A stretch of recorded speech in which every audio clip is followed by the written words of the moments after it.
Hello and welcome to Module 5B of the Rapid Scripting API Training Series. In this session we'll be looking at how to use the EPP, the External Program Plugin, within the Lab Scientist interface. During this session we'll talk about how to enable EPP scripts for use within protocol steps, and as well how to configure them to be either invoked manually or invoked automatically. And with the automatic invocation, there are several possibilities and scenarios that are covered along with the details. As always, we'll follow off this session with some exercises. So as you know, EPP scripts are defined in the operations interface using the process parameters dialog boxes that you see displayed on the screen here. Once they've been defined in the operations interface, and you can have several of them, they can be configured in a number of ways within the Lab Scientist interface. So, as a button that is pressed to manually invoke an external script, or automatically triggered when the protocol step is being run. So configuring a script for manual invocation is really quite straightforward. So you would step into the configuration of the protocol step within the Lab Scientist interface, and you'll see highlighted here is the EPP automation screen. Once you go there, you'll see a list of the process parameters that you've defined in the operations interface, and for each one you can select the behavior. So for manual invocation, just select the option which is highlighted there, which is the Record Details button. And when you're actually running the protocol step within the Lab Scientist interface, when you get to the Record Details screen, you'll see there's a button which has the name of the process parameter defined, along with the caption that says Run.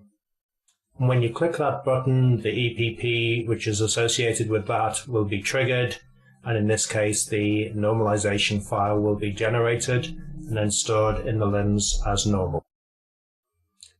When that script is running in the background, you'll see that the interface is updated in real time, and it shows the progress and the status of the script.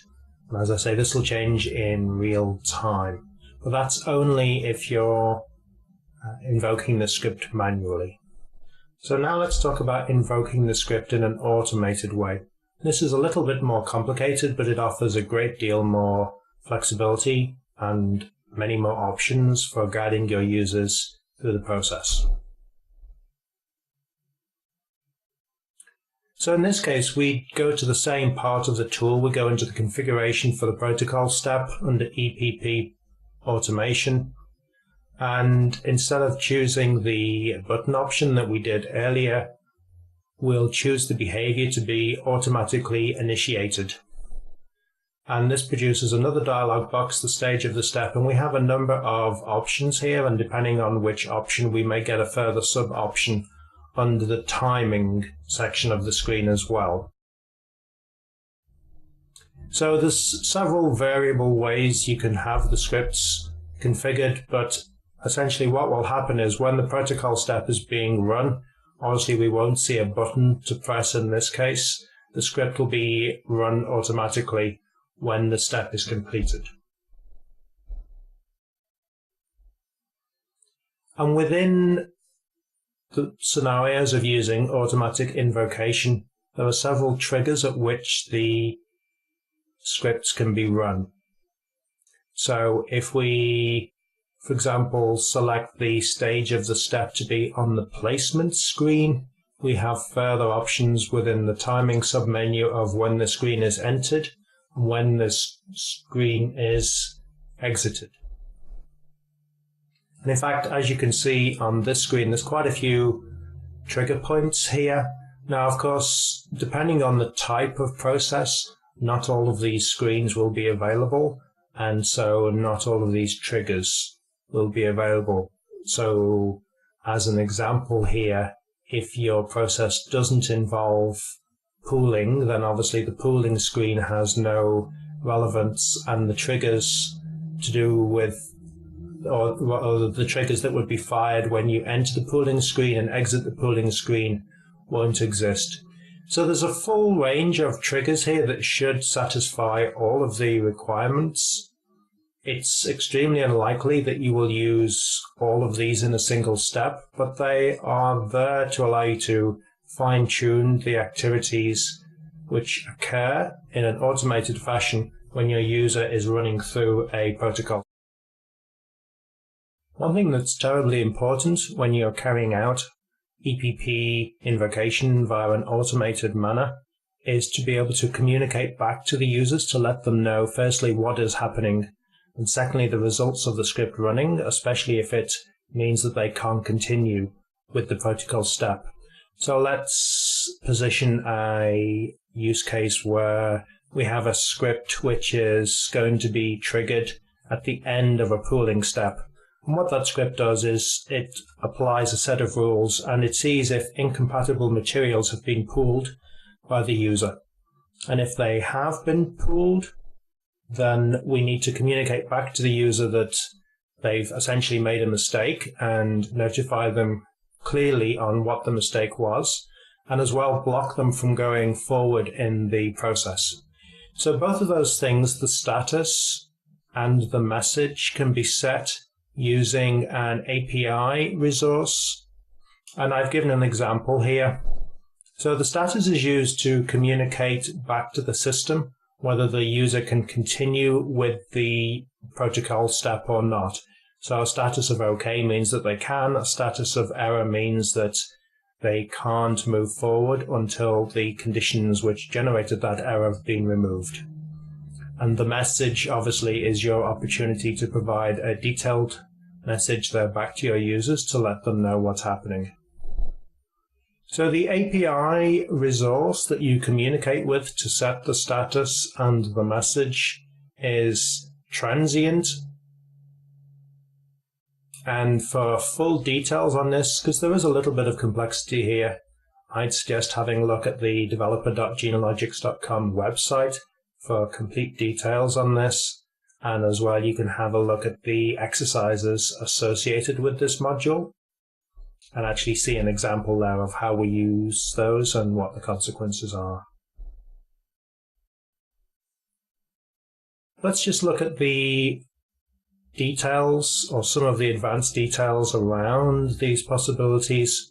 So as we've kind of touched upon in the previous slide, if the triggered script returns with an unsuccessful status, the user is prevented from continuing the protocol step. And I've noted here that when applied carefully, this can guide your users and prevent them from making mistakes. And I give the example there of the script that looks for compatible libraries that are being pooled. Another point worth noting is that a single protocol step can automatically invoke multiple EPP scripts, each being triggered at the most appropriate point. But also, a single trigger point can invoke a single script and a single script only. So that might seem a bit limiting, but the fact that we have so many trigger points throughout the course of a user running the protocol step means that in practice we haven't found this to be limiting at all. And overall, I'd say that the automatic triggering of scripts within Clarity LIMS allows your detailed and complex business logic to be enforced in real time. So obviously this guides your users and prevents costly mistakes.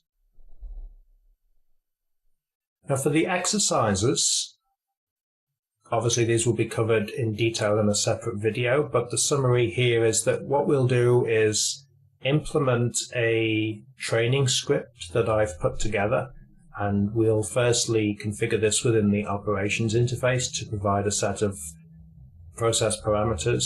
And then in step 3, we'll hook those up into the lab scientist interface. And in step 4, we'll actually run it and see what happens and observe the differences in the status codes that are returned, particularly when we return an error status. So I would encourage you to have a play with these exercises, to look at the website for the full details on how you can communicate back to the API with your script to update the users in real time, and as well to have a look at the exercises, or rather the solution to the exercises that go along with this module, and make sure that everything in there makes sense, particularly if you think you're going to be using the automated invocation of scripts. Thank you.